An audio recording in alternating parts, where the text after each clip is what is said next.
Apakah Anda rindu diberkati Tuhan? Apakah Anda ingin menjadi berkat bagi sesama? Mari kita nikmati berkat Tuhan lewat kebenaran firman Tuhan dari seri Renungan Harian Pulang ke Rumah. Selamat menikmati. Judul renungan kita hari ini ialah Pengudusan adalah Doktrin Alkitab. Mari kita berdoa. Kiranya kasih karuniamu dan damai sejahteramu akan melimpah-limpah atas kami saat kami mendengarkan kebenaran firman-Mu dalam nama Yesus. Amin. Ayat inti kita hari ini diambil dari Yohanes pasal 17 ayat yang ke-17. Firman Tuhan berkata, "Kuduskanlah mereka dalam kebenaran, firman-Mu adalah kebenaran." Saudaraku, teori-teori pengudusan yang salah juga yang timbul karena melalaikan atau menolak hukum Taurat ilahi tampak menonjol dalam gerakan keagamaan sehari-hari. Teori-teori ini salah dalam doktrin dan berbahaya dalam akibat praktik sehari-hari. Dan fakta bahwa teori-teori ini mendapat perhatian umum adalah sangat penting agar semua mempunyai pengertian yang jelas tentang apa yang diajarkan Alkitab mengenai pengudusan ini. Pengudusan yang benar adalah doktrin Alkitab. Rasul Paulus dalam suratnya kepada jemaat di Tesalonika menyatakan, "Karena inilah kehendak Allah, pengudusanmu."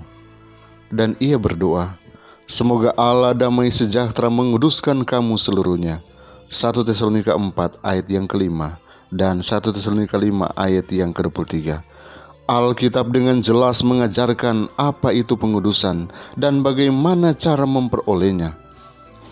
Juru Selamat mendoakan murid-muridnya, "Kuduskanlah mereka dalam kebenaran, firman-Mu adalah kebenaran." Yohanes 17 ayat 17 dan 19. Dan Rasul Paulus mengajarkan bahwa orang-orang percaya akan disucikan oleh Roh Kudus. Roma 15 ayat 16. Apakah pekerjaan Roh Kudus itu?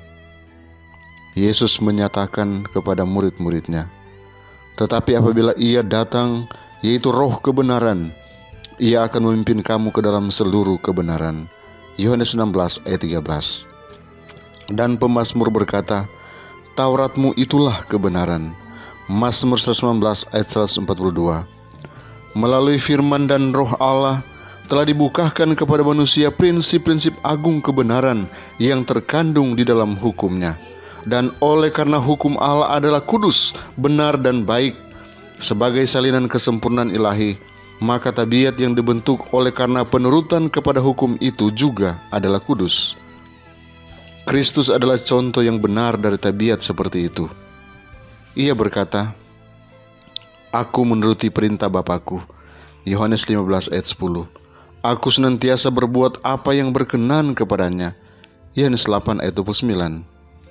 Para pengikut Kristus harus menjadi seperti Dia oleh rahmat Allah, membentuk tabiat yang selaras dengan prinsip-prinsip hukum-Nya yang kudus. Inilah pengudusan menurut Alkitab. Pekerjaan pengudusan ini dapat dicapai hanya melalui iman dalam Kristus oleh kuasa Roh Allah yang tinggal dalam hati. Rasul Paulus menasihati orang-orang percaya, "Hai saudara-saudara, tetaplah kerjakan keselamatanmu dengan takut dan gentar, karena Allah lah yang mengerjakan di dalam kamu, baik kemauan maupun pekerjaan menurut kerelaannya." Filipi 2 ayat 12 dan 13.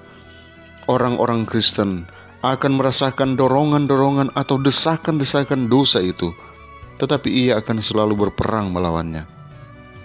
Disinilah pertolongan Kristus diperlukan. Kelemahan manusia menjadi bersatu dengan kekuatan ilahi dan iman berseru. Tetapi syukur kepada Allah yang telah memberikan kepada kita kemenangan oleh Yesus Kristus. 1 Korintus 15 ayat 57. Tuhan Yesus memberkati kita hari ini. Mari kita berdoa. Bapa di sorga, terima kasih karena pagi yang indah ini kami boleh mulaikan hari ini dengan Engkau, dengan merenungkan akan kebenaran firman-Mu. Tuntunlah kami agar kami boleh beroleh sukacita hari ini. Ada sukses yang kami raih karena kami mengandalkan Engkau dan menyerahkan seutuhnya rencana kami, pekerjaan kami, hanya dalam nama Yesus Tuhan dan Juru Selamat kami. Amin.